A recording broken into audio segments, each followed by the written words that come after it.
Max is chairman and founder of Livestock Global and Makera Cattle Company. He is an accountant, but he has embarked on many projects involving commercial and rural communities, genetic improvement, training, product supply, and traceability, which was seen in partnering with the donor community, government, and other private sector players. What is his quest? To empower rural livestock farmers and help them commercialize their operations through the conception to consumption principle. He sat on the board of the Global Roundtable for Sustainable Beef up until the end of 2022. He is resident director for Shangani Holistic Private Limited, which has over 8,000 cattle under holistic and climate smart management, a strong research arm to find solutions for the ranch and smallholder farmers, as well as integrating cattle and wildlife management on the same property. The 2019 founding of Livestock Global, working on cattle traceability using blockchain, is his most recent venture. This will ensure that farmers are not left behind and can benefit from inclusion in the formal sector as well as financial inclusivity. So, thank you, Max. So Max will take us through his presentation. Yeah. Thank you, everybody. It's great to be here. Just adding to the background, I think one of the things that's driven us to go down this route is the world is moving and technology is moving with it. And unfortunately, most things that happen get handed down to us from the global north. They develop the packages, they develop the programs. We then have to take what we're given. So we thought, why don't we develop something using our Zimbabwean minds? Yes, the programmers could be anywhere in the world, but they were doing what we asked them to do. And hence we came up with this product. So we could start the slideshow. So Livestock Global, headquartered in the United States, in Maryland, with a smart livestock management system. Anyway, let's talk about the problems. The national dipping system, change the wording, but it's not failing. It's not working 100%.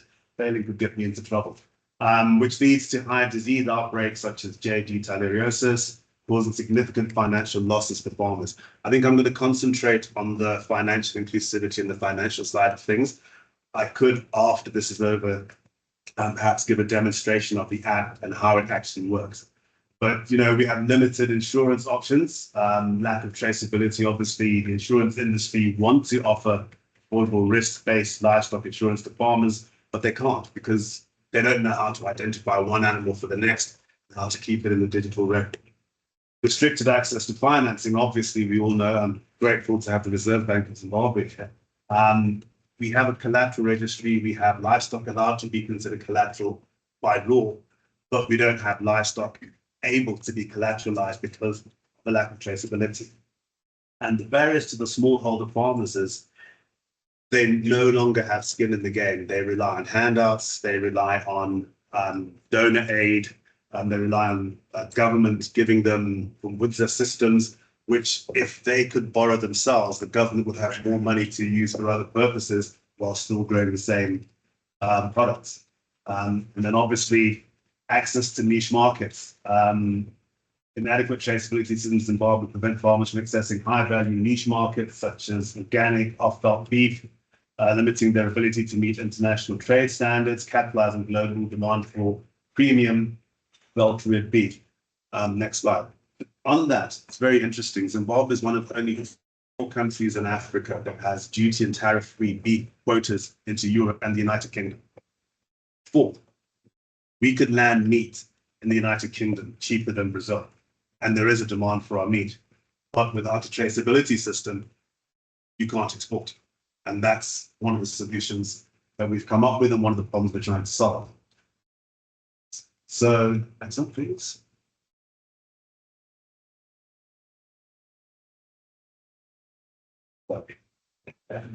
These dancing things. Okay, so what is the role of traceability? I mean, first and foremost, enhanced disease control. You know, every time an animal is ill, every time it's vaccinated, every time it's dipped, you put it into the system. The system records it. It records the ownership of the animal itself, and dipping, as well as use of antibiotics and notifiable diseases, are all stored on the blockchain. Other things like weights and those things simply end at AWS system, because every time you put an entry into the blockchain, it costs money and computer has to compute. And there are a lot of people who say that the blockchain actually is a very big consumer of electricity and is actually harming the climate. So that's an interesting one. So market linkages, I mean, why we're here today, through Michael, farmers need connections. Farmers need to be able to, if I'm selling an animal to Michael, for example, over here, he needs to be able to have trust in me because my animal is on the blockchain. There is a history of all the medicaments it's had, the diseases, dates of birth, its parentage, and all of that is available. And he can now take comfort in what I'm selling him, that this is good as, well, my word, which is better than my word. Theft and fraud, I mean, guys, it helps. Theft and fraud. Let's be honest with ourselves. There is no system on God's green earth, unfortunately, that completely will reduce stock theft or take stock theft out. It's just not possible. Our thieves are very clever in this country, but it does help. It's like a license plate on a vehicle. Once it has a tag number, it's got it for life. We've talked about niche markets, exports, and improved financial access. Once the farmer is in the system, he's now being digitized. You have his details. I was talking to Potras this morning about the data protection officer and the new act that's in place. And they were talking to me about how once you start digitizing people, you can now start getting them into the formal sector through banking, and they can now start borrowing money. So what are we?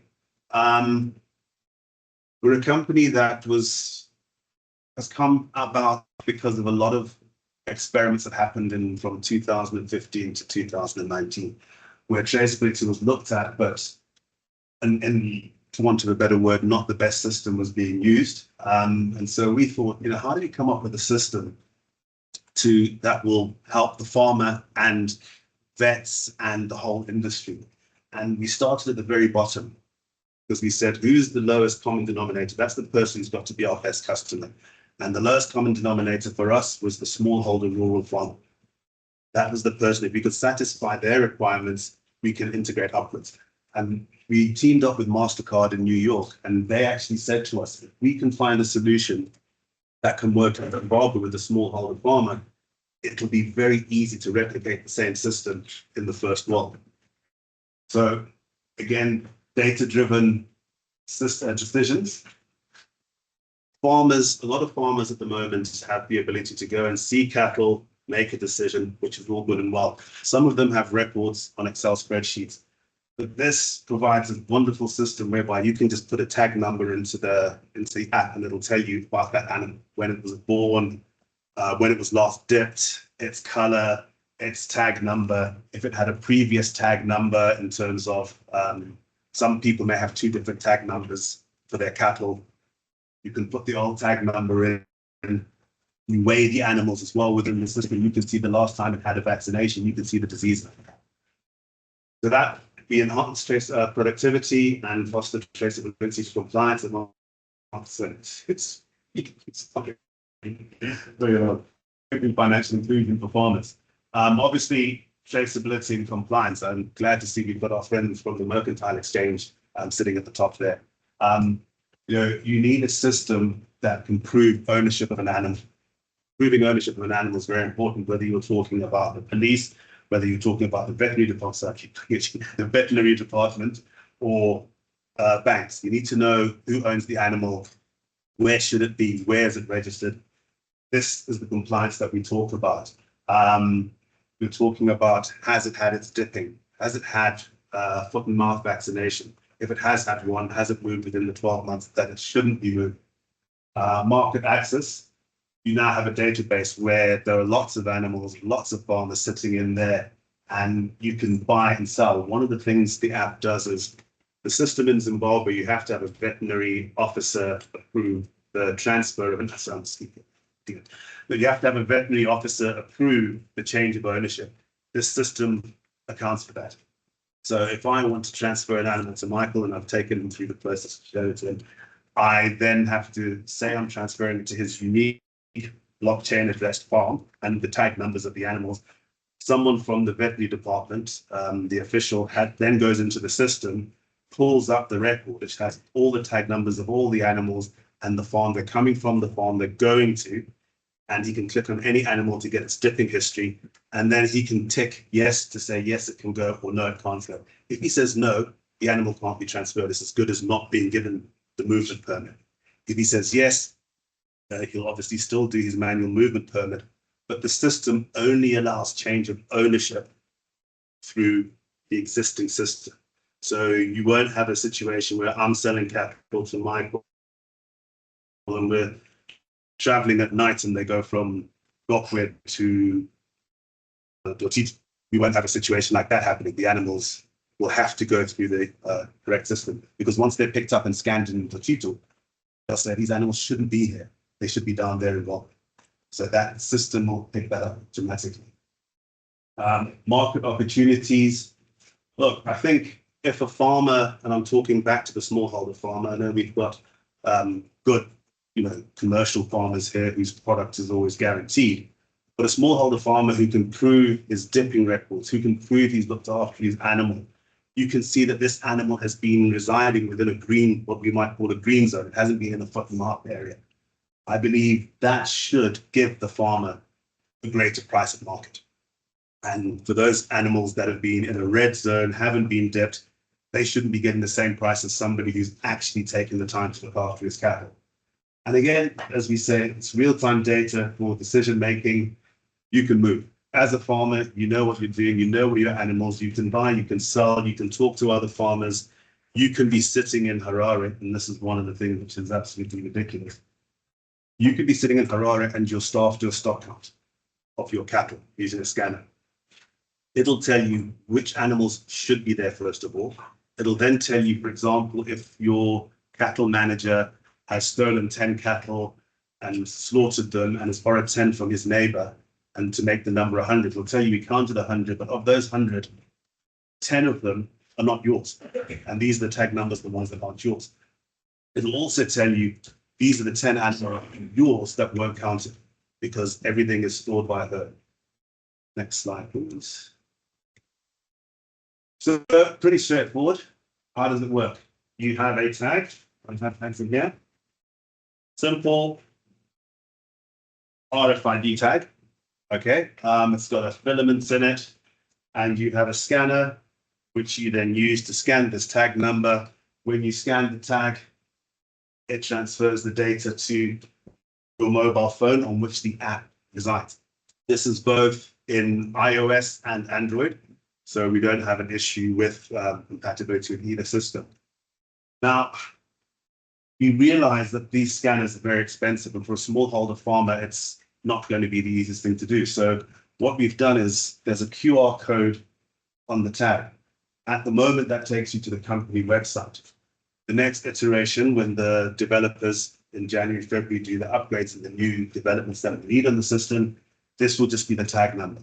And your farmer will be able to take his smartphone out and scan his tag and be able to see the data for his animal. The nice thing about the system is you have to have your unique login. So unless you're a super user or a bank who's doing the transfer of animals on collateral, or the vet sale, the veterinary department, you can't see everybody else's animals. So you can see your animals next, but you can't see anybody else in this room's animal. So if you go and scan somebody else's animal, it won't give you that person's data. It'll only give you when you scan your own animal. The other module, so we've got a veterinary module where for transfers and movements, and also for the managing of the smallholder farmers. There's also a police module in there as well. So if a policeman is roaming around and he scans an animal, he will be given the name of the owner and the phone number of the owner. He will not be given any more information than that because of data protection. So if it's a stray animal, he can pick up his phone and say, Mr. Zandre, this animal, we found it here, it's yours, can you come and collect it? Moving on, next slide.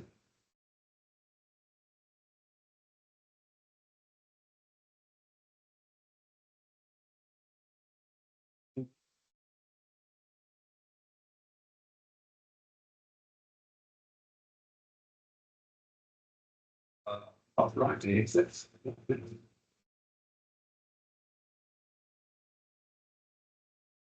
So what does it look like? So on the left is the mobile app. So it says, welcome, Max. That red thing up there is because there are events waiting to be submitted to the web.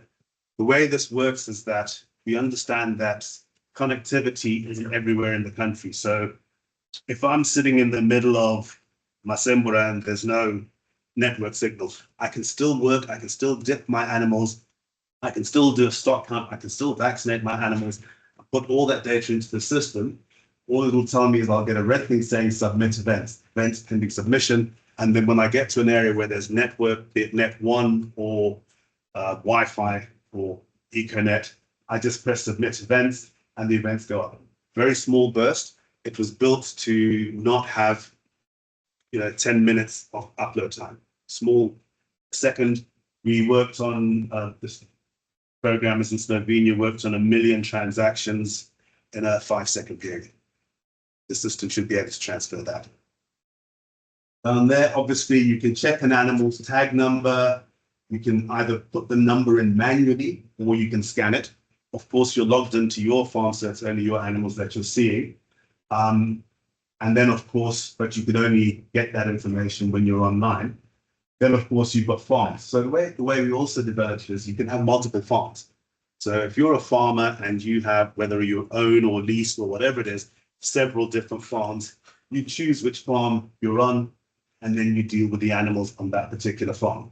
So that's on mobile app. There are many more screens. I think I can talk to people afterwards if they want to get information. Otherwise, we could be here for 10 hours and I can show you the app in action in real time. On the right-hand side is what we call the web portal. And that tells you, how many animals you have, how many farms you have, dip tanks, users, the last time you dipped, the last time you dosed, the last time you treated an animal, and the last time you vaccinated an animal. That information is up there. You can go choosing your farm and choose events, dipping. It's not very clear there, but injury, treatments, and things like that. Underneath that at the bottom, if you haven't put on there, you also get an error log. So for example, if you try and dip an animal that isn't yours, it'll spew out an error log to say you tried to dip an animal that does not belong to this farm. So that's your web portal, and it has the front page dashboard. It talks about the farm, so you can click on your farms. It gives you the details of your farm. It tells you where your farms are, physical address, who are the users of that of the app on the farm, what its unique blockchain account is, how many dip tanks there are on the farm. Each dip tank is geolocated as well. The other thing I forgot to mention is every time you scan an animal, it geolocates it. So if I scan an animal wherever I am in the country, it takes the physical coordinates of where that scan took place. And that's going to be helpful for 2 reasons. One, for the police, if an animal's not where it's supposed to be, actually 3 reasons. 2, the financial institutions, if an animal goes more than a certain distance from its assigned dip tank, they get an alert if they've lent money against that animal. And the third one is compliance, traceability. Yeah, compliance and traceability. So you've got that geotagging and exports. If you want to export, you can say this animal for the last 3 years lived within this area. You get that on the Google map. And then you can say, if that's a green area, your importing agent or your exporting authority will say, tick, green area, you comply. You also have a list of animals. It'll tell you which your animals are, which herds they're in, who your users are, where your dip tanks are, transferring of animals, which is the sale. If I want to sell to Michael, I go into transfer, list the herd, the tag numbers that I'm selling to him. Then the person from the vet department then can go in, see that transfer in the system, approve that transfer, and then I will then, on my farm, go and accept the animals in. And also, you have uploading of animals. What happens basically is if you've got a large farm and you want to put 2,000 animals into the system, it's a pain in the neck to pick your phone up and do 2,000 animals. What you can do is you can put them on a predefined Excel spreadsheet and then upload the CSV into the system, and you will have all your animals put into the system. So that's the dashboard. And as I said, afterwards, when we finish with everyone, I can give, as long as you guys can lend me your computer, I can give you all a demonstration and show you this in action. This is not a concept. This is real. There are over 8,000 animals currently in the system being used. Next slide, please. No, skip. Skip that, yeah. We've gone through all of these points. Again, yeah. And I think, Sandy, you can talk to these. I mean, you, yeah, Sure.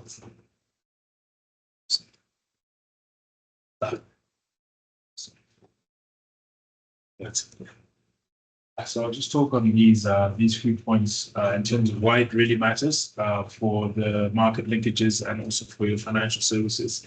So I think we've said this point a few times, but the traceability and transparency element, where you know how animals are being treated, how they're being handled, what vaccinations, and all the animal history and health is coming with that. It means that you're able to trace the place of origin for export reasons, and then also on your even on your market linkage side, in terms of linking buyers to sellers, all of that information is very transparent. So a person can make a more informed decision about buying or selling cattle, or even supplying various inputs and so forth.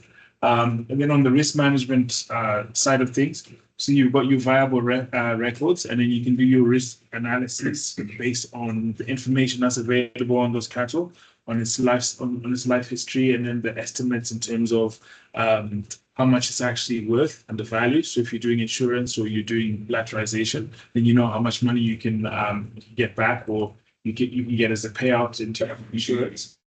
And then with that, obviously, it's I know some of the commercial farmers have got access to financial services and loans and stuff for their operations. But then what this does, it brings on the informal farmers and the smallholder farmers, so that it unlocks that credit for them. Your financiers, your insurers, your financial services guys are able to make more informed decisions and get those guys back onto that same database and open up that book for new customers. And then with the information that's provided coming in from the system, I guess that's where tailored financial products specifically for those smallholder communal farmers, resettlement farmers, and also just your commercial and your commercial farmers also. You can now create a more data-driven, informed products for those farmers. And again, with the compliance certification, I think we covered that part. I don't know if there's another slide. Yeah. And then this is just for the future developments that the capabilities of the system have, which will be added on in the iterations to come, which is now creating, matchmaking platform for your markets, tracking your export readiness. So I know you've got your halal certification that you do and so forth, which have different stages of production that you have to do. So on this, you'll be able to almost tick off each stage as you go along once you put those modules in. Your trade and payments as well. So you'll be able to track maybe your payment history for your transaction history, for your cattle. You've got it now on a trading platform. Your logistics and delivery. So if actual transactions are being completed on the system, then you can easily then organize your logistics services, confirm your delivery as well to the point where you're selling to, and then yes. So for your insurance and risk management, again, adding further tools that are directly associated with the industry. So your insurance products. Making sure you can do different risk assessments based on various segments, I guess, and information that you would require specifically on the financial services side. And then it also opens up your other revenue streams, right? Like your carbon credits and that kind of thing with the geolocation that we're doing, be able to almost track your grazing patterns, the location that they've been in, and that kind of stuff.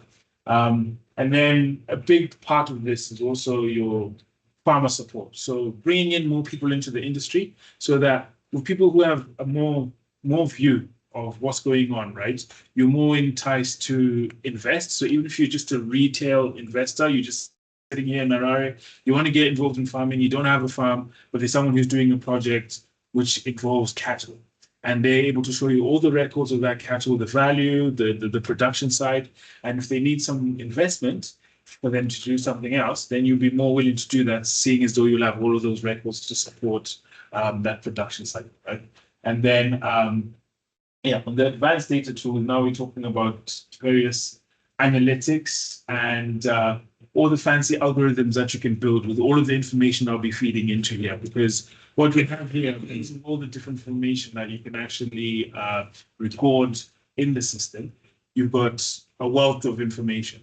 And now it just depends on your end use, what you want to do. An algorithm and analytics and different reports can then be derived from that information. So yeah, something that's it.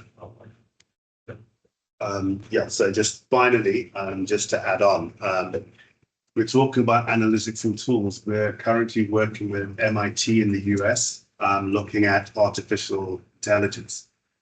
What the basic idea is, we're gathering a lot of data and we're giving a certain level of reporting to the farmer and the consumer. But they're saying, what if we gather all the data? And a simple example could be 5 farms within a district have cases of lumpy skin disease. Now, that's not something, and these are commercial farms for argument's sake, that's not something which is necessarily going to be shared. But the data can go through and say, hold on, we've got these 5 farms and this is the incidence.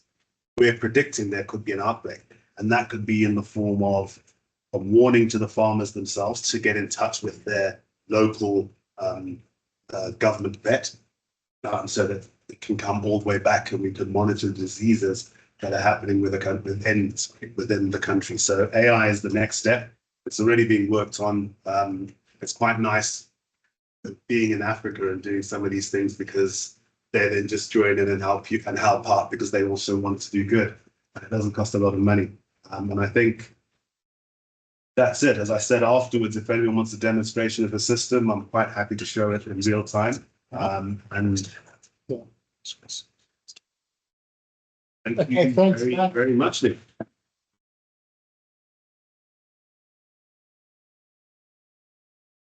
Questions?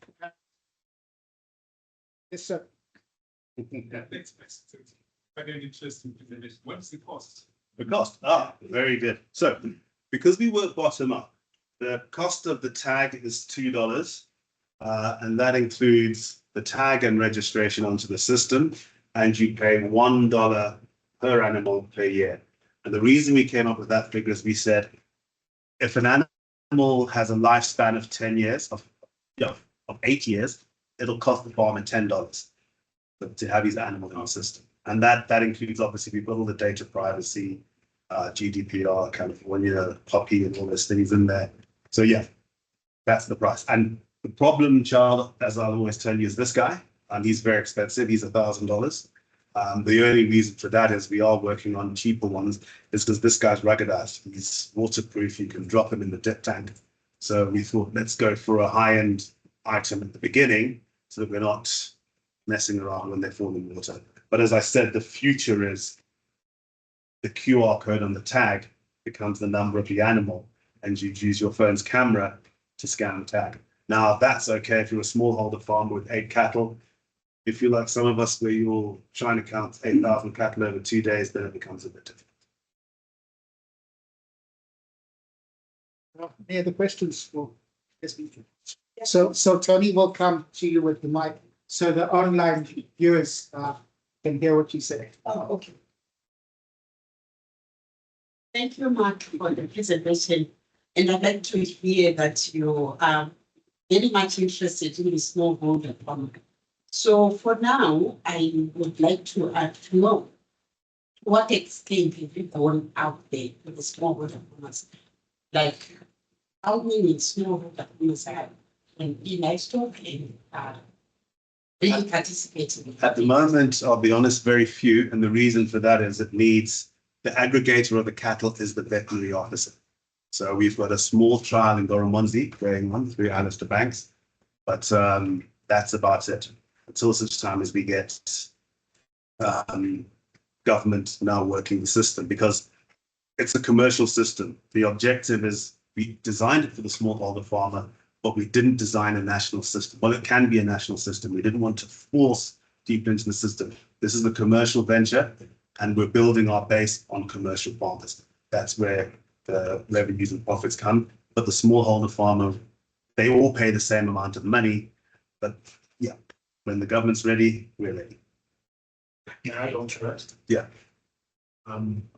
So also we have piloted with smallholder farmers with the same system, of which I think it's about, forgive me if I'm wrong, but I think it's about 60 farmers. And actually, so we partnered up with First Mutual Microfinance, in which we tagged the animals and then they gave them short loans based on that collateralization of their cattle. And up to about $40,000 was actually given out, and it's all been returned as well. And so that's something that we've done with this small.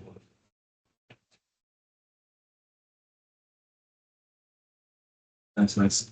So I'm just wondering, so because I think there's a huge market for you as a business, and obviously the more numbers you have, the more likely how things to work.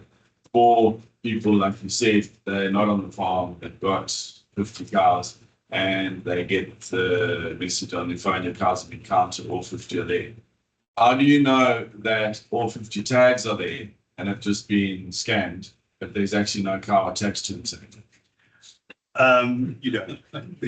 I'll be honest with you, you don't, because it's like anything. It's if I put the tags here, I've got tags here which I'm going to scan and show as a demonstration. There's no cow attached to them. Yes, if a guy's going to cheat, that's the guy's going to cheat. He's your employee. The objective is for you to be able to get the record. I think I said earlier, there's no foolproof anti-theft system on this earth, and we don't claim to be one. What we're trying to do is get data, and that data is what will help the farmer. Why can't we use microchips like dogs, something under the skin? So You can. why aren't you? Because a microchip under the skin, this is the tag that sits on. It's like a car. Okay, car has a registration plate. So if a car goes through a roadblock and the police pick up the registration plate, they can assign that back to an individual. You start doing microchips, and this happened in Botswana with the boluses. I own the animal first, I microchip it. You then own the animal, you microchip it. The next person owns it, and then eventually it's got 7 or 8 microchips sitting in it. It goes to the abattoir. Who actually is the owner if it's been, for argument's sake, stolen? You then have to now start this lengthy process of tracing back. What you also want is you want visual. Okay, so you want a guy to be able to read it just like a number plate of a car. I see a car crash into you. I can take the license plate down, hand that over to the police. They go to CBR, identify the owner.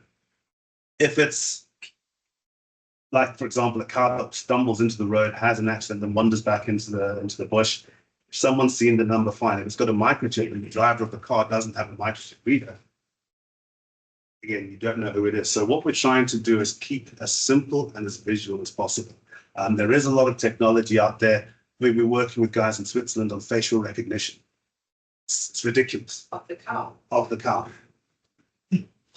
I think it's ridiculous because as far as I'm concerned, the amount of time it'll take to process that face to say, you're standing at the dip tank and you're pointing a camera at this animal, you'd probably have to wait for 30, 40 seconds before it identifies that animal.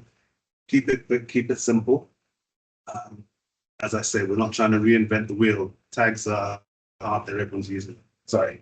Sorry, can I finish? I think being in the Western or something. Okay. As an owner of cattle, I wouldn't be interested.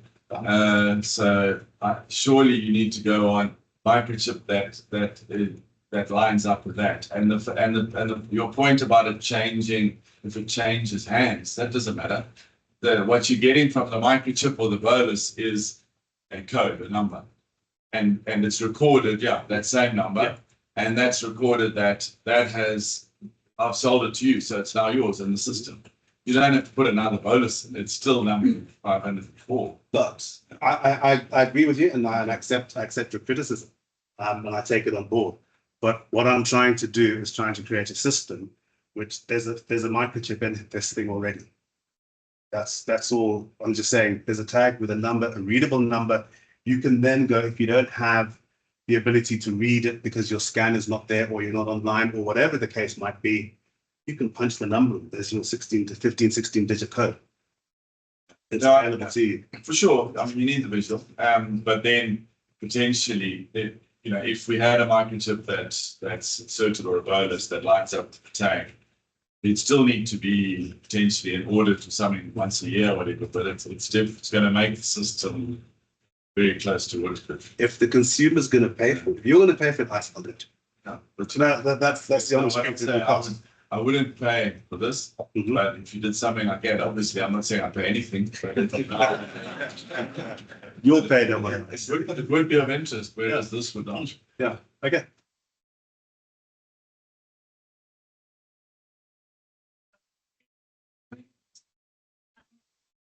For cattle, or we can do for other livestock like spots in.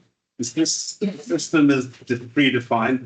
When you do an entry in the system, it asks you about species. And at the moment, we've only activated cattle.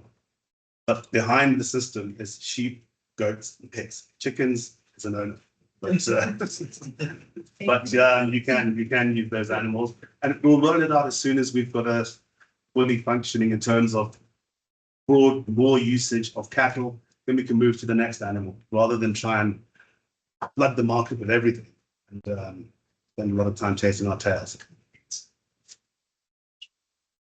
To follow up, question, I want to find out, is there any way that you can, once the tag is secured, when it's removed, like people can have, how I can security something where I can read on my phone that the tag is being removed. Just having maybe a wire or something that's Yeah. in the or something. Okay. Not at all, but Yeah. I think there's a solution. Yeah, I think that's the solution that's coming next. From my point of view, I'm not going to go into that field because give Max a chance, let him do his system, I'll do mine. But the one thing that's very important, and it speaks to why Zimbabwe has had the highest penetration, Harare in particular, of Starlink the world has ever seen. Data and pricing.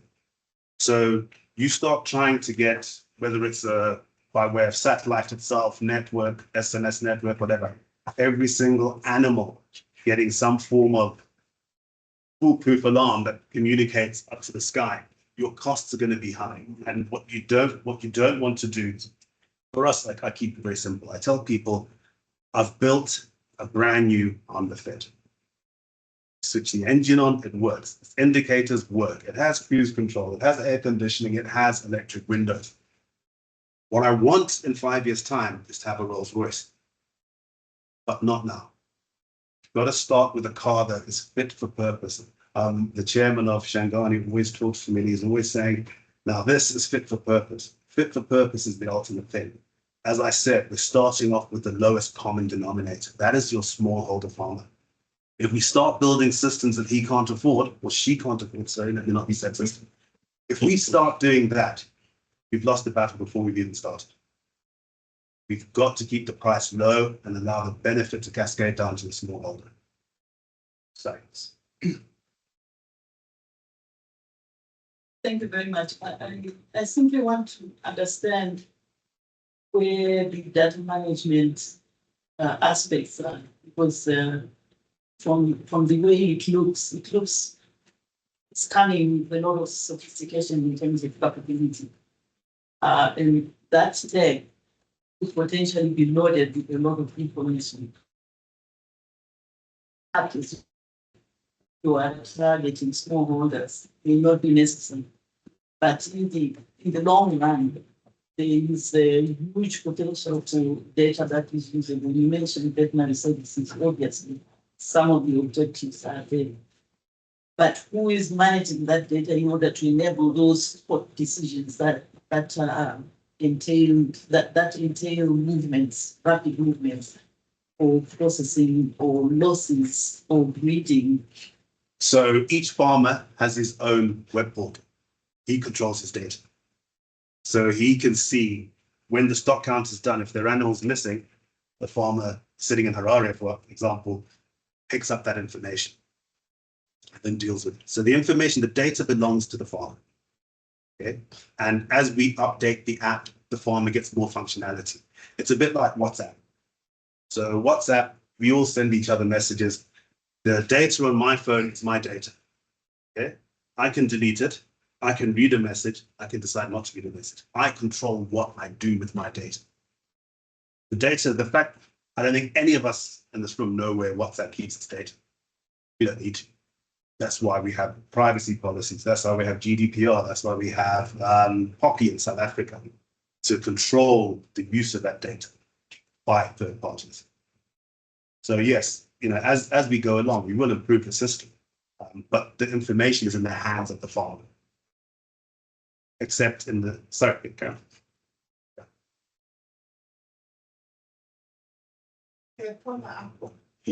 Now I'm a bit confused.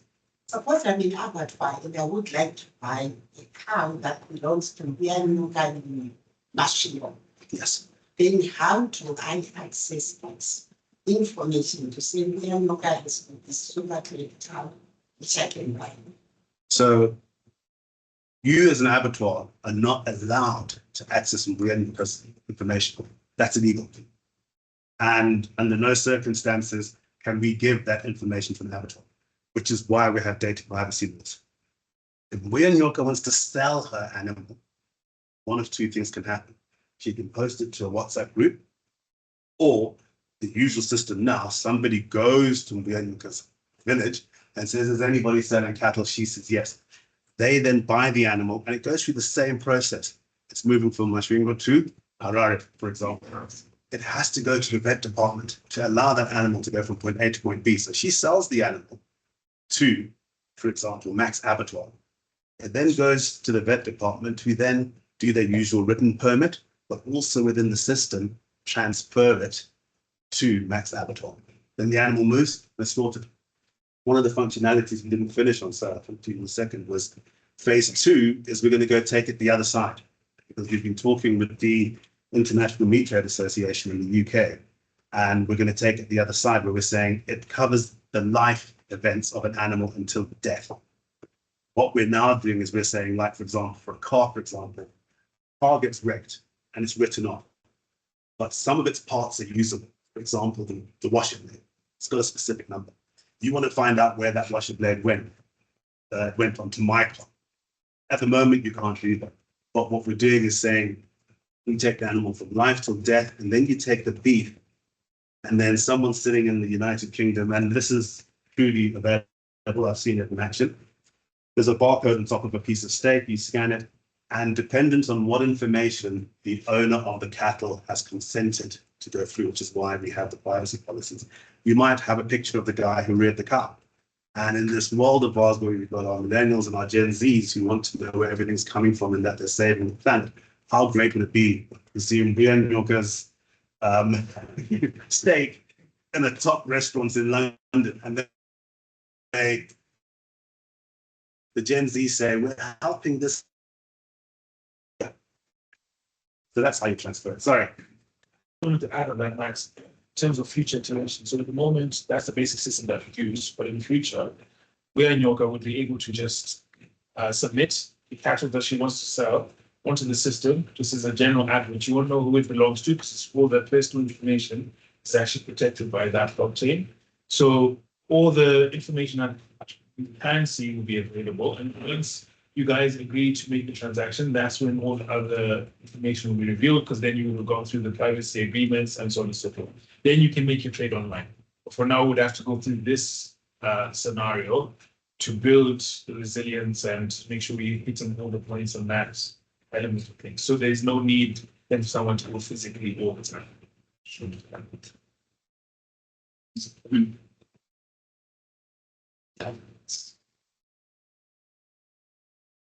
you. I just trying to respond to the person again about how things in case has to be. So we are saying that the settlements so after all these traceability systems are done, coming and then issues are plans to be aware of the site. And then we can update the place of one of the land platform. So anyway, that's what using. You can see machine wood. There's essential file you can see that this particular type of animal or this particular type of application technology. So the question solution you can get it. Not just going with private and ensure it's a good one.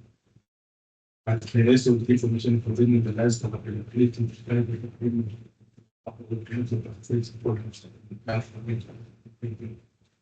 Just to add on to what he's saying, so this is where the collaboration then comes in. So you've got three people who are dealing in the livestock sector. We're complementing each other. I'm not saying, no, don't use this system. My system will protect your animals more. We protect, we collaborate with each other. I'm buying one of these for my cattle in Shanghai because I need to see where they go. And that's the data research. So that's something completely different to a lot of the stuff we're doing here. So again, with ZMX, we're just going to do the traceability of the animal. You know, we will get to the point, as Tanya says, where we can start doing the trade. But from the warehouse, from the receipt point of view, it's up there. We don't communicate the way.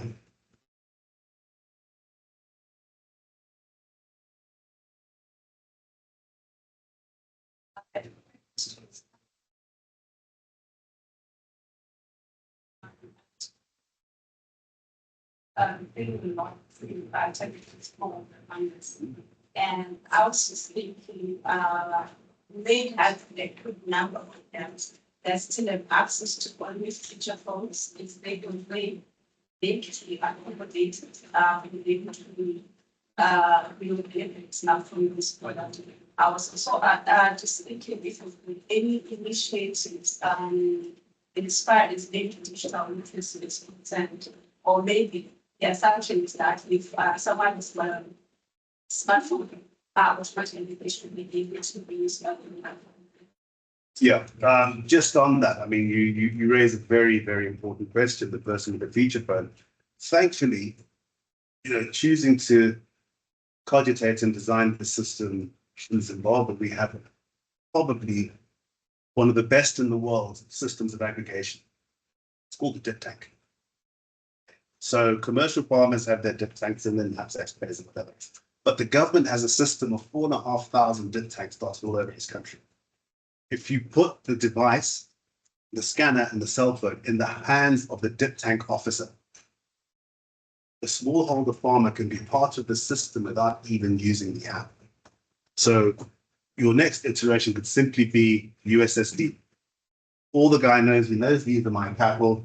He can go to the bank or to whoever it is and says, this is my name, this is my ID. They go into the system and verify his cattle.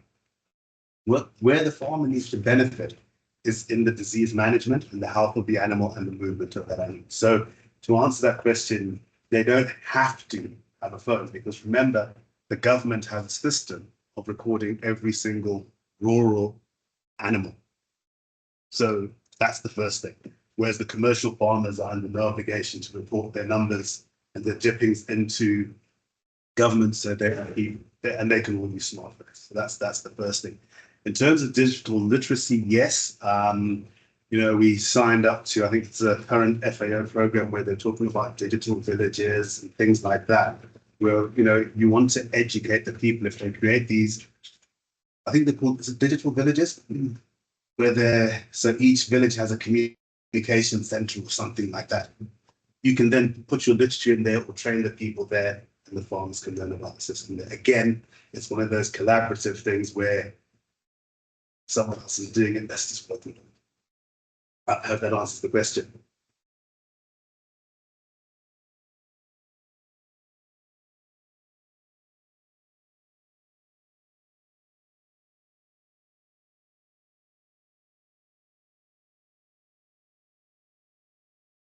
But just to highlight it from the inside, like the important market, especially for banks, they are biggest concern when it comes to stock there.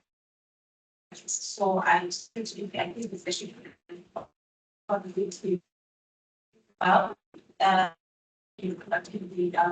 more attractive, especially for financial access perspective. So I don't know their solutions along the hillside population, the chicks, or maybe those that can respond or whatever. I just think it's an area that is a major concern to the bank. So as a banking institution, you can then, as part of your lending regulation, say, you must do a stock count of your animals every day. Every time the animal is scanned, it's geotagged. You set a specific point on the farm where the animal should be. If it isn't scanned that day, alarm bell is raised. If it is scanned and it's more than X kilometers from its tip tank of origin, alarm bell is raised directly to you, the financial institution. And then you just get your collateral managers to do their normal surveys, whatever they want. You know, guys arriving at 10 o'clock at night with a truck, I think we could do it, but as long as you guys are prepared to pay the price, because that would be, how many collars? Every single animal would have to have a collar, and it wouldn't only be GSM based, it would also have to be satellite based. And the cost of that, yeah. Again, sorry. Let me just add on to that, with all of these different technologies that have been considered, it's just that at the moment, like I said, we're trying to aggregate as many of the informal, etc., and they are very price sensitive. So once you start adding your microchips or your bonuses, that $2 price starts going up. So that might be, like you say, trying to get all of the people aggregated in, but as the bankers get involved and say, look, for us to be able to insure you, to give you a loan, additional to the basic $2 system, we want you to add a microchip, we want you to add a bonus, or we want you to add a GPS tracker. That's now dependent on who you're dealing with, I guess, and also the needs of that specific farm.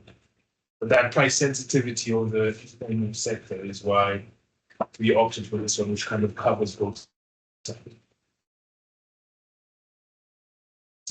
How into say I'm using the past.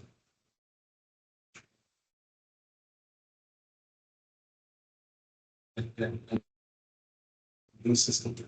I scan the QR code and report the history that's in the QR code. You can scan the code and get your history downloaded to a CSV file, but then we haven't integrated it with Headmaster. And you know, one of the things we looked at is, and I know this because I do have stud cattle myself, is that the details and everything required and the amount of work required for us to now start integrating it into the system, we're not ready for that yet. And also, to a certain extent, with your EBVs, yes, I understand it, but if you have an alternative that has the sire tag, the dam tag, you put all that information into the system. You can pick by animal to say how many calves has this dam had, and it'll tell you the system. But what we don't want to do is go all over the world integrating different systems. Otherwise, we'll just get lost in the washing and spend more time on planes than we will actually serving people. Max. So Max, I just I'm tempted to preempt some of the things that we're working on, but I just have a quick question. Is there an API that can be made public or made available to the people who are using the system to help those that we want to integrate? But it all now depends if the other system can consume the API. But is it going to be available? It will be once we're out there and running at scale. I think the thing is, it serves a purpose, and that's what we want it to do. You know, if people want bells and whistles, I think yes, let them ask Herdmaster to integrate. I have no problem with it. It could just be a simple CSV download, and then upload that to Herdmaster. So I've got one question from online, and that is, what happens if an animal loses a tag? So animal loses a tag. What you want to do is put a new tag on. So you put a new tag on. The way the system's designed to work is it keeps recording every tag that goes along. So when you go into it and you look at an animal, it will say, says LIT tag number. It'll default to the last tag it had. And then in the back end, it'll have all the tags it's ever had. Now, when you replace a tag, there's two ways of doing it. You have what you call a system administrator for your entity. So if it's your farm and the guys out in the field saying we lost 10 tags, you have to approve the new tag number changing into the system. So the guy standing on the ground can't just go and change it. Similar thing is the objective with the dip tank system is that the veterinary officers will be the ones applying the tags to the cattle, so that you've got a certain level of responsibility of the person. Yes, this tag was lost. What was the tag number? Yes, it is a brown cow with green spots. Okay, right, let's change the tag number because the other one's been lost. And the other thing is, once a tag has been lost, come off in some way, it cannot be reused physically, one, and two, it cannot re-enter the system. The system will only allow that tag in once. So if I pick it up off the floor and try and say, oh no, this is my tag, it won't allow it. The system will say this tag is wrong, and the owner of said tag will get an error report that someone has tried to use tag number so-and-so, which is no longer in use. And I also, I call myself a super user because I see everything, will also get a report to say, following tags, or if someone goes and dips and they dip half of my cattle and your cattle together, it'll tell me that there are animals that don't belong to this farm that dipped in that dip tank. So yeah. Okay, great. Well, thank you, Max. Yeah. There was other stuff that you wanted to do, but we better get. No, I'm saying if anyone Max, afterwards we can the chance later. Yeah. Thank you.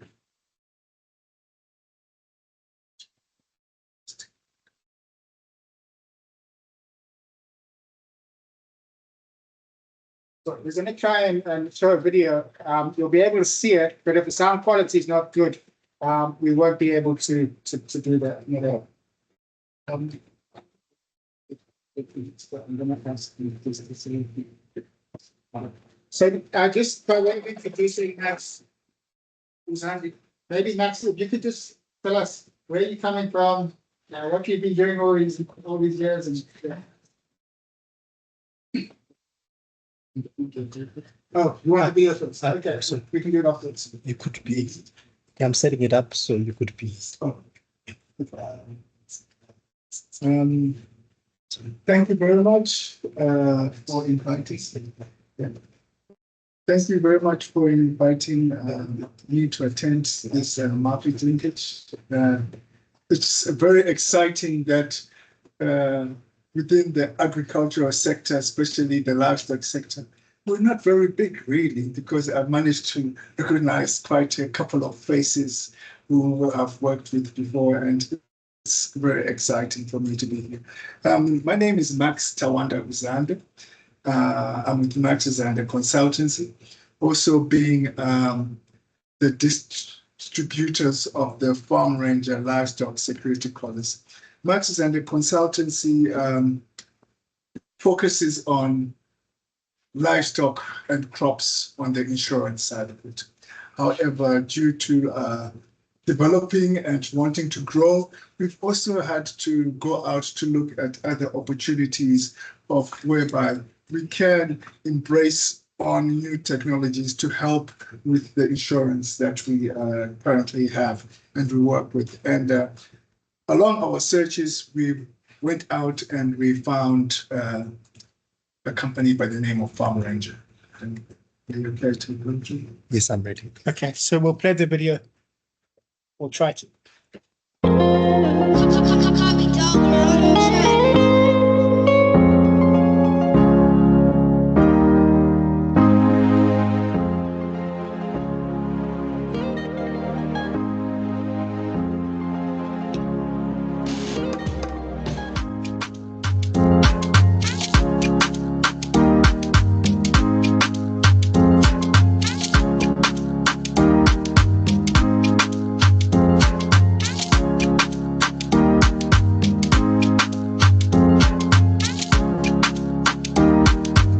Welcome to the Farm Ranger stand at AGMA 2000.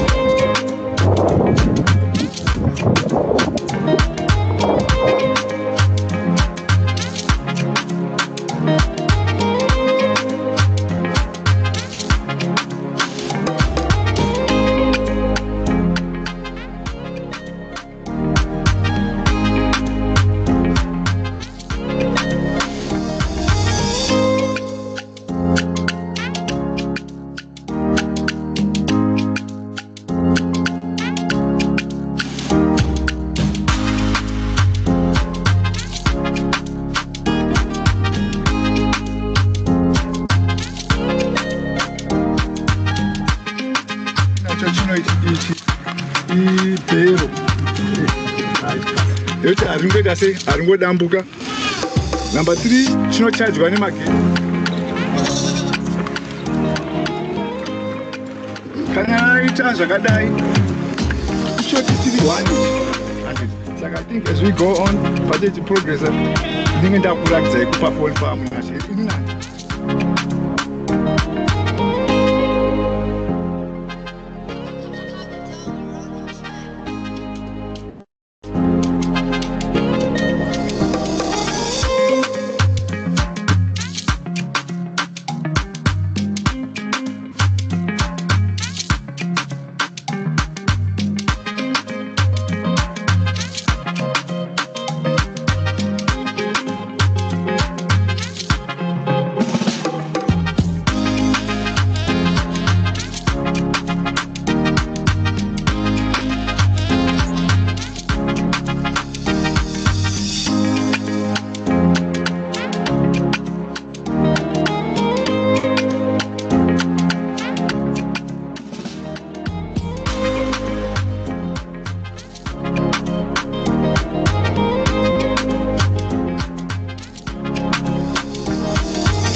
We can pause and let it stay.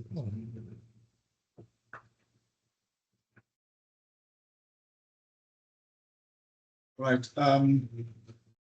As per the small video clip, I guess you've managed to just have a small preview of the collar, and I was quite privileged to also bring the collars in such that at least we can get to touch, feel, and see them. For some of us might have just come across them via social media platforms and not really having experienced and touched and even seen them physically, because there's a difference with seeing something physically, right, and being able to touch, feel, using all your other senses rather than just seeing anything off this the screen or something whereby you can't really smell it, you can't really touch it, you don't really know what it is, what's the weight of the collar, right?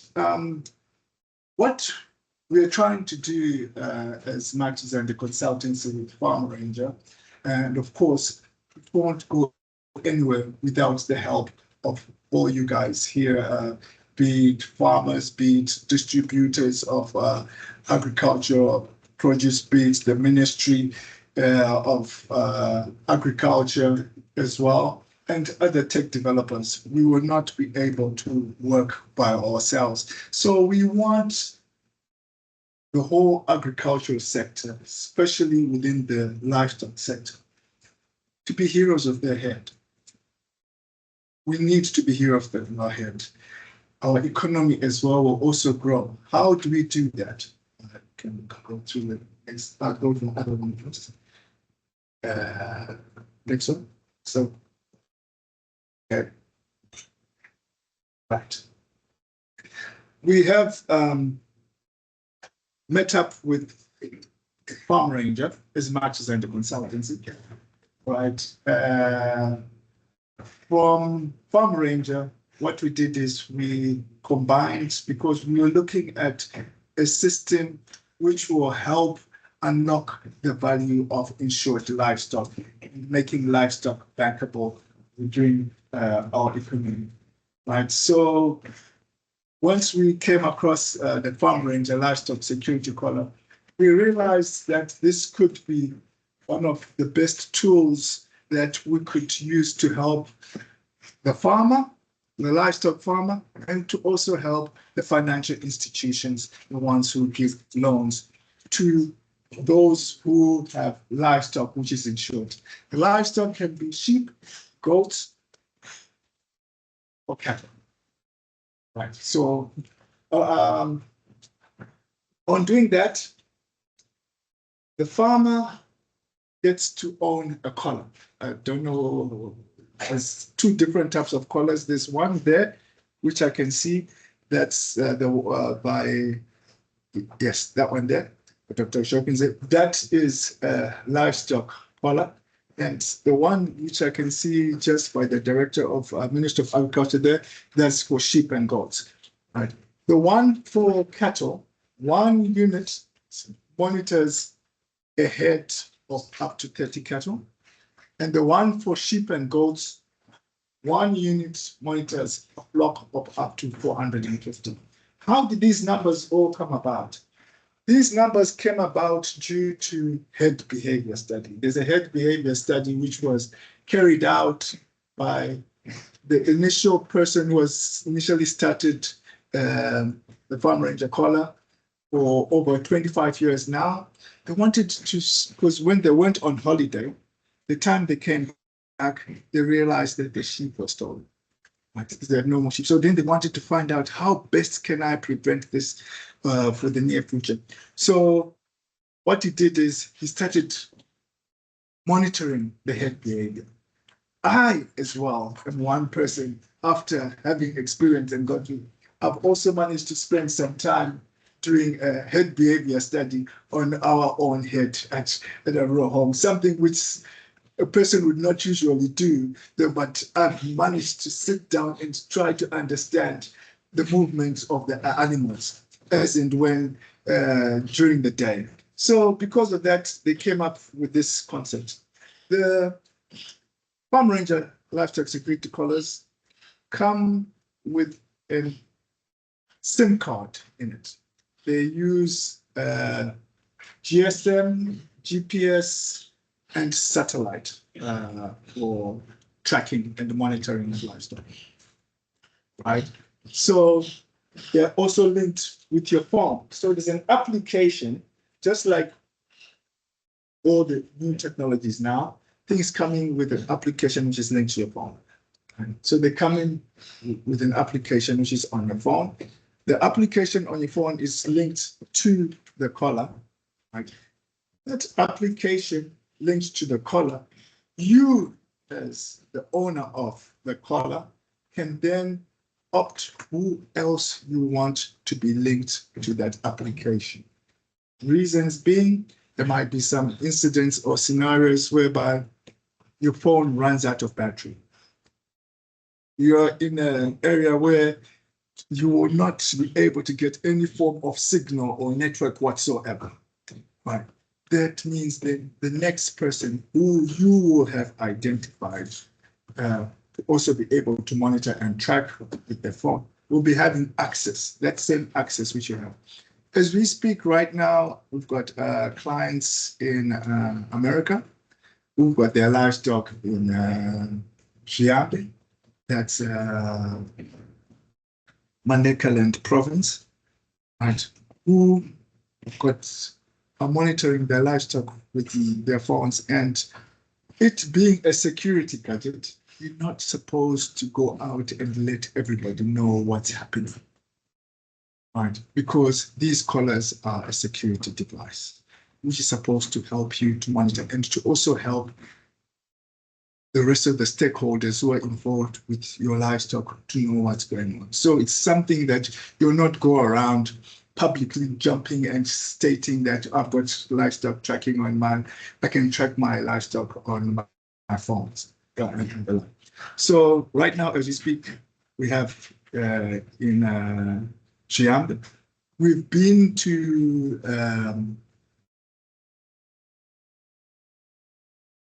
Matebeleland, ZIT, right? We've been to ADMA, we've been to the Zimbabwe Agricultural Society show, right? And as we were working along, we've also got the opportunity of working with the Zimbabwe Republic Police Anti-Stop Theft Unit, right? Whereby, as we speak right now, as I was saying, that the collar, which is Yambi for the farmer who's in America, the police in Doroa, that area, they are also linked with the collars. So whatever is happening to that livestock there, they are also made knowledgeable and they are aware of what's happening. All the alarms while they're triggering on the owner's phone and also triggering on their phones, right? So they'll be able to see over their mobile phones what's movement or everything that is happening with their livestock. We being invited to this market linkage is a great opportunity for us all, and we are extremely excited for the fact that there is now greater opportunities for food security, for instance, because we can be able to have systems and patterns whereby we can monitor our livestock. Because currently, the other thing that has dampened our export side of livestock is because it's no longer organized as much. You know, after the collapses, CSC and the like, so farmers are no longer being able to export their beef or their meat outside because there are some standards which and regulations which have to be met for those going outside the country. And currently, we don't have a system in place within our beef sector or within the livestock industry to be able to cater for that. And I'm very knowledgeable that exactly what Matt, my namesake, was mentioning about. There's a lot of need of collaboration. One organization or one party will not be able to do it because there are loads of synergies which we can all venture in and meet together and work with. So financial inclusion, I'm very happy to have met again with the Reserve Bank of Zimbabwe, Mbai and their team. They were there initially when we did our initial proof of concept launch, because once we received the collars in Zimbabwe, ideally what we opted to do was we were going to test it.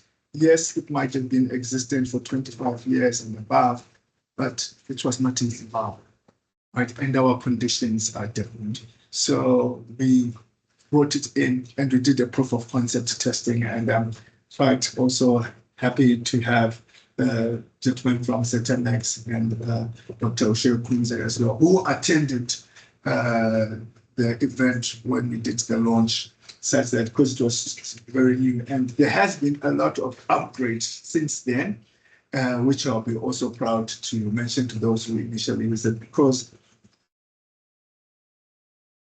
the upgrades have come through on the geo-fencing. Want me to move the slide? Yeah. For geo-fencing. The one before? Before? Yeah, the one before this one. Okay. There you go. All right. With the geofencing functions, initially at the beginning of the year, the geofencing functions were not set up as yet, but now we are proud to introduce a geofencing function with the collar, whereby, as which was shown on one of the videos, you see a gentleman playing with his phone and creating boundaries. So now there's an opportunity for geofence facilities to be also had for farmers, who you can create yourself on your phone, because you're seeing all the images live on your phone and you're using satellite. So you get to put the coordinates yourself. You set up the geofencing and it's not very complicated. It's almost similar to playing with a game on the phone, right? So that's the advantage of technology as well, especially with the use of the phone.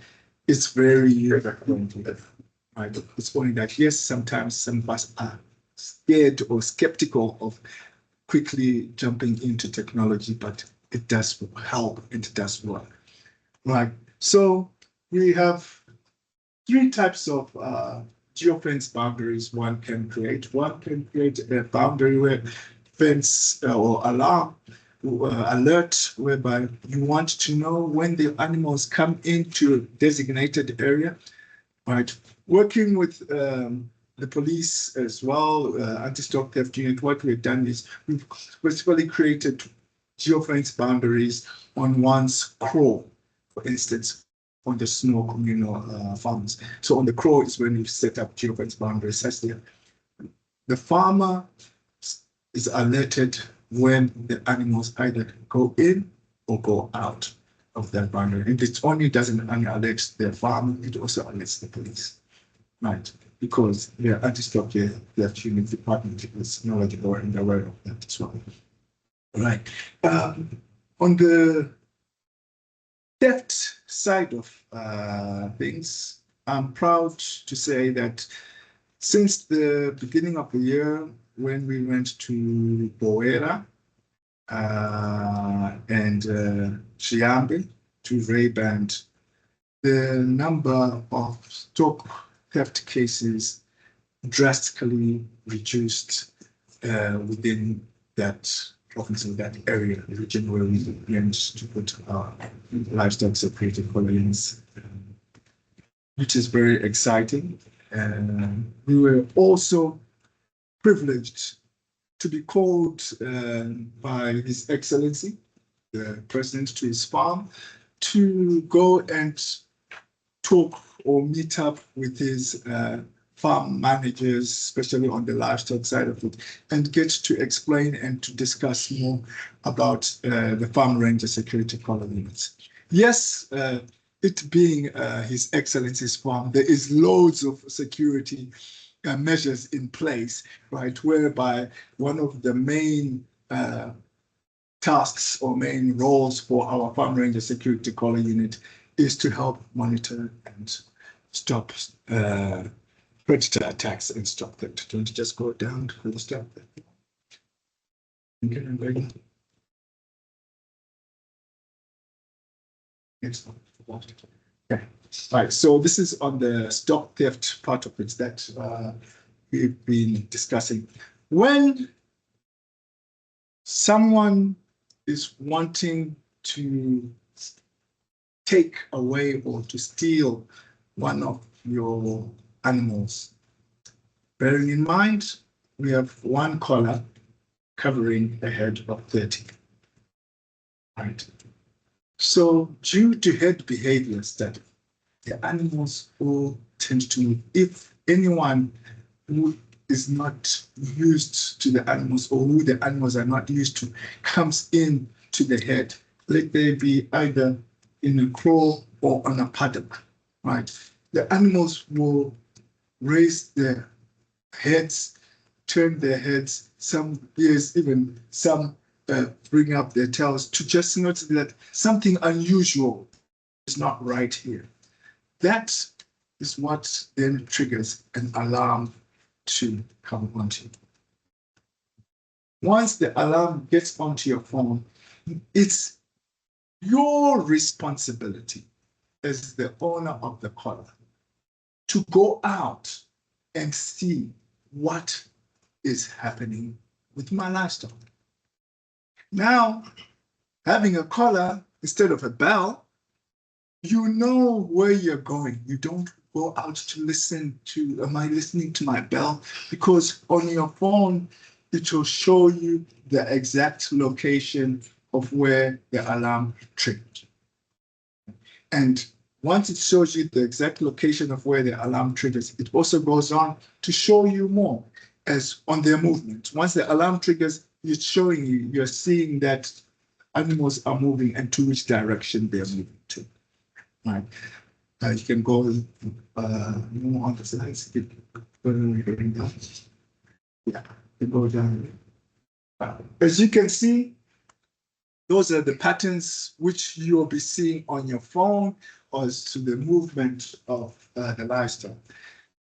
In Zimbabwe, initially, when the farm ranger livestock security collar came in and we started doing our proof of concept testing on it, The satellite system was not upgraded or updated as yet to be used on the phone. So the most two mobile cellular phone network providers which worked best were Telecel and Econet. Right. But right now, we've also realized that even with Net One signal within some certain locations, it is working very well. Okay. We in Zimbabwe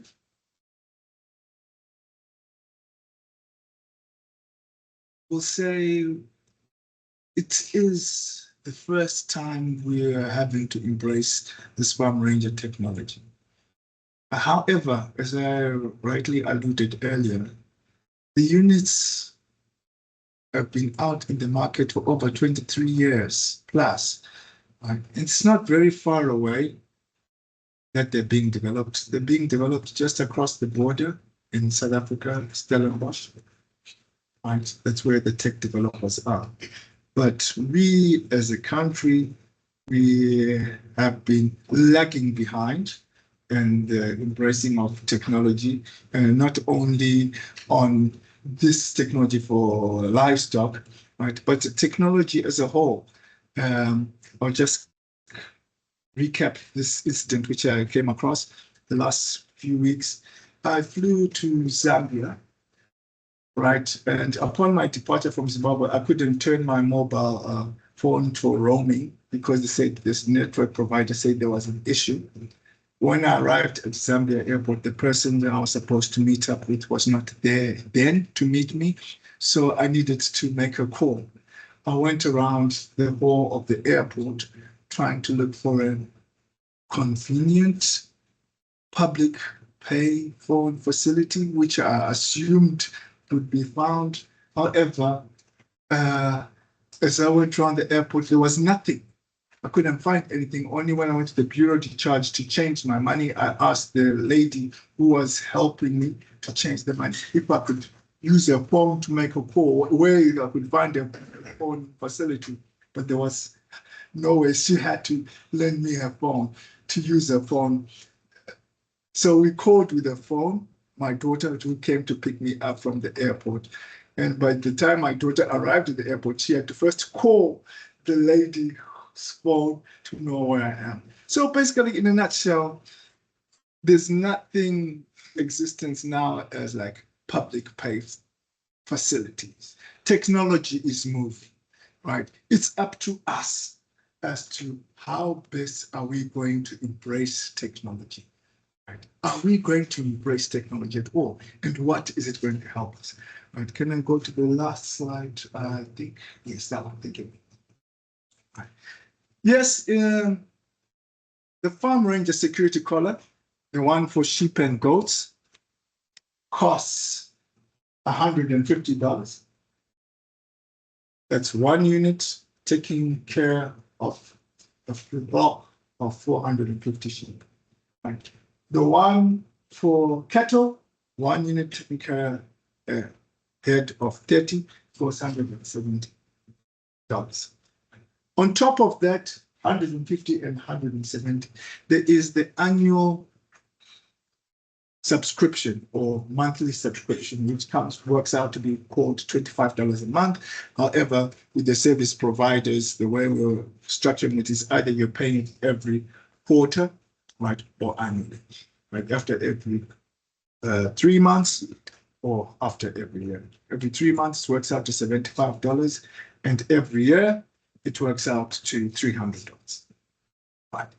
That then gives you access from the application onto the GPS location and access to whoever else you will have nominated to have access to see or monitor the livestock from their phones. So it's not very expensive. For one cow, right, per week, we're looking at 33 cents. That's within the first year. Because remember, in the second year, you will no longer need to account for the $170 for the cow because you already own the unit. The only thing that we'll be looking out for is for the subscription, for the satellite services, right? The $25. So you only have $300 which you need to pay from the second year. So the initial investment is what is a bit steep, but however, it's $33 per cow a week, $15.67 per cow per year. One beast. 3 being monitored by one single collie. Whereby it's yes, that's when you get the difference as to individually giving them a tag. However, a tagging system is still required because the collar, remember, is monitoring ahead of 30. It's not showing you which cow it is particularly. So the tagging system is rightly what my namesake said. You have to complement each other. There is the LIT, the tagging system, which has to come into play. Right. Then there is, yes, the easy part of for them where they're saying the dipping, the tracking, the monitoring, the history, which has to, they are all elements which need to be combined together in order for the industry or the market for livestock traceability to come back up. I don't know, will there be any questions at the moment? Thank you, Max.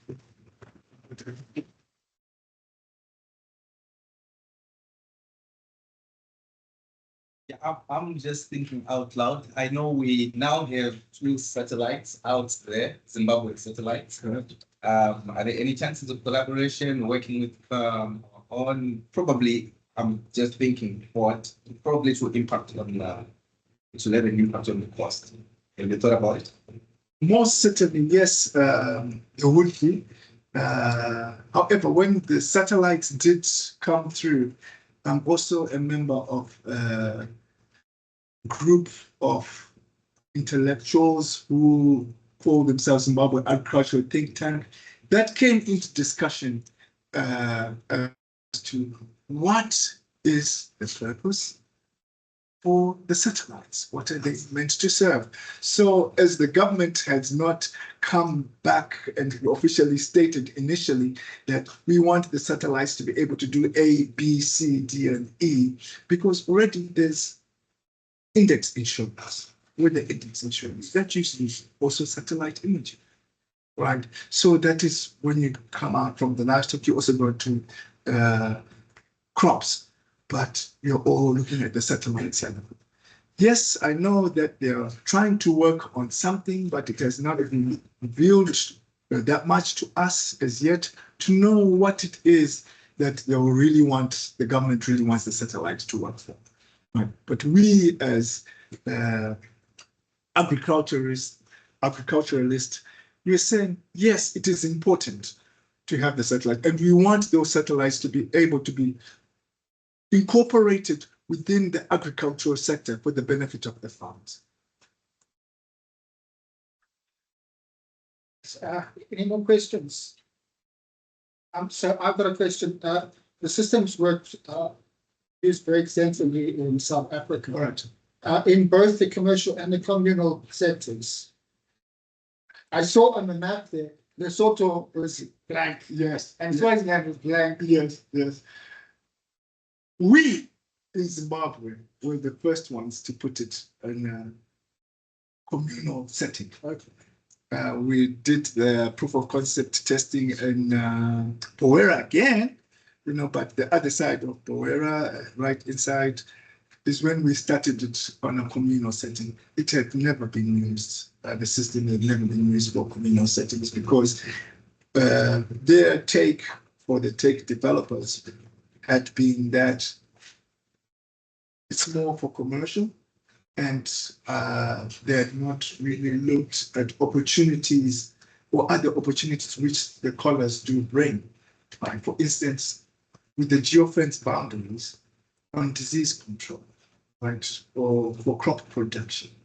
You can create your geofence boundary where you know this is a red zone, so you don't want my livestock to move to to the red zone, or you don't want them to move into your field, into your crop field. So you can create those geofence boundaries as well. So it's us in Zimbabwe who initially piloted that test. And yes, it works. The challenge that had been faced by the communal farmers initially was the cost. But however, we also looked at opportunities whereby they can go back to history.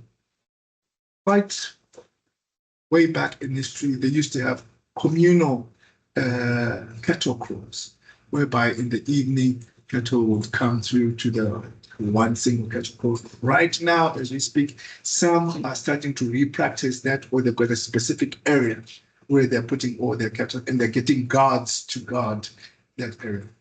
Whereby if you do exactly the same and have a collar in there, you don't necessarily need a guard. But it can also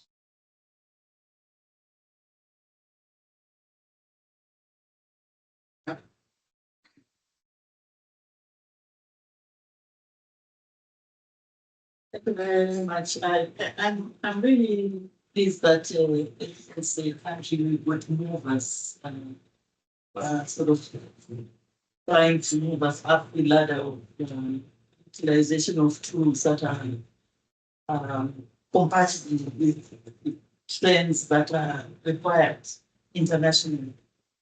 And but I think that the biggest advantage can be realized only when these tools are being directed, and it can be shown that they are being directed to the protection of health of people from dangers from animals, or the safety of the food which we consume, or the spread of pandemics around the globe, and also the conservation of biodiversity. And until we can get to those points, the buy-in will be very difficult, particularly lower down at the levels of the smallholder farmers. We saw it happening when we tried with another state earlier on, some years ago, that even just asking farmers to pay a tipping fee, which was important to protect the animals that they value so much. We didn't share the vision. So, I mean, we would have to demonstrate that there is a benefit, an economic benefit at the end of it, especially for those outliers. There will be some of them who will come in easily and grab the opportunities, like the A-trees, and those who have existed already. But I think the faster we move towards collaborating very strongly in ensuring greater investment for veterinary services, yes, it's a very good development. I think it's admirable that we are trying so hard to make something happen when things are so hard. And I must really commend both states for trying that. But please, if they are investors, the bankers, the financial institutions, invest in veterinary services, because they are the ones with the system that need those tools most. Yes, thank you very much. Just to add on to what Doc has just said as well, we as farm ranger distributors, initially, for one to own a collar, they had to be able to pay up front, and then the collar would be delivered into the company. So we've recently just had a massive development whereby we will be getting the collars in Zimbabwe. So one can be able to pick one off the shelf, right? And once the person buys it, that's when it gets triggered to be set according to their information which they're given, such that they'll be able to monitor. So everything will be being done locally as we approach to the next year. So you should be able to come and pick one collar off the shelves from us. However, at the moment, if you need a collar, we can still help facilitate for it, but it has to be paid for in South Africa and come through to us. I would like to thank the Ministry of Agriculture for helping out so much in issues to do with the import duties and the VAT for the collars, because the collars initially were not listed as part of agriculture. They were listed under security devices, being charged a duty of 65%, 70% and the like, plus and VAT, whereby it was very costly for one to import the collars, and you're almost paying double before it even arrives. But I'd like to thank the Ministry of Agriculture for the help and support that they're giving us towards trying to get their collars to be exempted from patent. Yeah, thank you. Any other questions for Matt?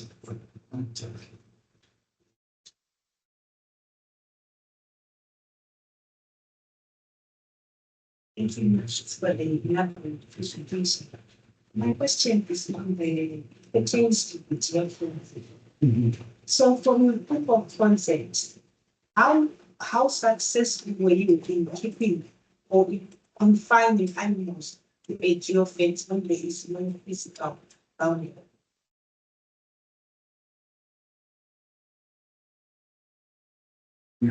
Yes. Thank you very much for that question. We were very successful, right? I would say that because we used to have at one of the farms which were doing the proof of concept in Nyabira, we had one of the employees who would be able to monitor and track the livestock physically, and we were doing it virtually on our phones. He since has retired, or he retired just a few weeks along as we were working, because everything that was happening to the livestock, the time they were going out of the craw, we could hear it, the time they were going. So we were always phoning, this time, why? Because we are hearing the alarm trigger. Right? Why is it Momba? It's 7 o'clock right now. What are they still doing outside? So we also had an eye on everything that was doing. And he since quit his job, he said he was the one who was mainly being monitored by us other than the cattle. So it worked very well, because we were monitoring everything that was going on, and we were also being able to relate to Kuda, who was the one on the ground. And he was like, how do these guys know that the cattle are still out, or how do they know that I'm taking them out later on? I don't know. I hope I managed to answer your question. In fact, you answered me, because I was thinking it's a virtual fence when there is no physical fence. Correct. That is what but it is. In your response, you are saying to the code that there is, in addition to physical boundary. It's a virtual fence, right, on my phone. But what I put the virtual fence around the craw, so that when the cattle come out of the craw, it will trigger on my phone. And when the cattle come back into the craw, and it will trigger on my phone.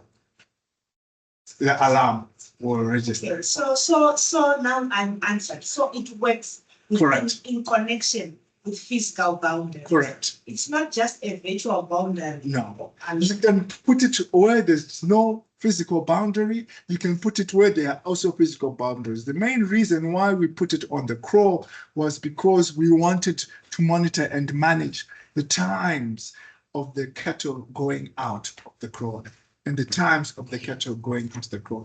Just to add on a bit again for you, the application also similar to the easy one, it gives you an opportunity to see history. You can see the history of the movement of the cattle from when it started. So if you know it's a day they were meant to go for dipping, remember we've spoken about the vet department, which was alluded to by Dr. Madini.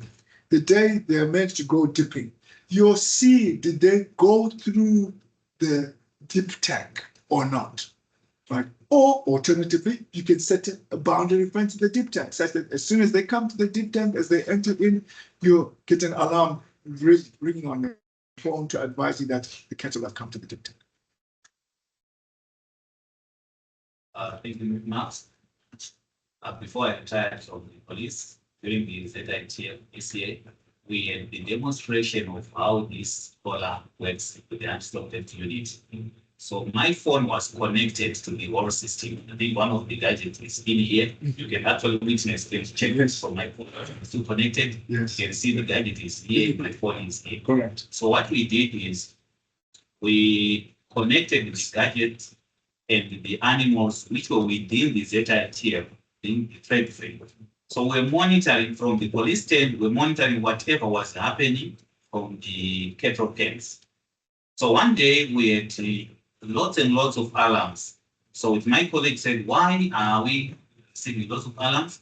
So we went to call the teams from the cattle pen. Then they said the actual animal which had the collar was within the pens. But the other 20 had gone to the washing area, to the dipping area. So they were outside the geofence. That is why we were receiving alarms. Not the actual animal, but others. So due to the behavior trends, if one of the animals is outside the geofence, you receive the alarm. Even if the one that is tagged is still within the geofence. So we actually did win #1, but now I am outside that team. I'm not representing police today, but I'm telling what was happening when I was still, but now I'm a pensioner. After having worked for 22 years. Thank you so much. We are from Women's Bank. We are very big when it comes to agricultural violence in the raw setting with the raw women. So for me, this is really exciting. So as it is, we are taking collateral. You're using manual cards. So from their system and what you were saying, their system, $1, $2, I almost jumped. I said, wow, this is what we need. Because you understand that the raw women, we don't have the money. But access to finance, financial inclusion drive that we are pushing as a bank to actually go a long way with the system. But with the max there, I was thinking to myself, oh my goodness, $300. I would have liked it to our constituents, but I think it's something that we can work around, and actually should go a long way with the system. I'm super excited. Thank you so much for inviting me. Bye. Thanks. Right, we're done.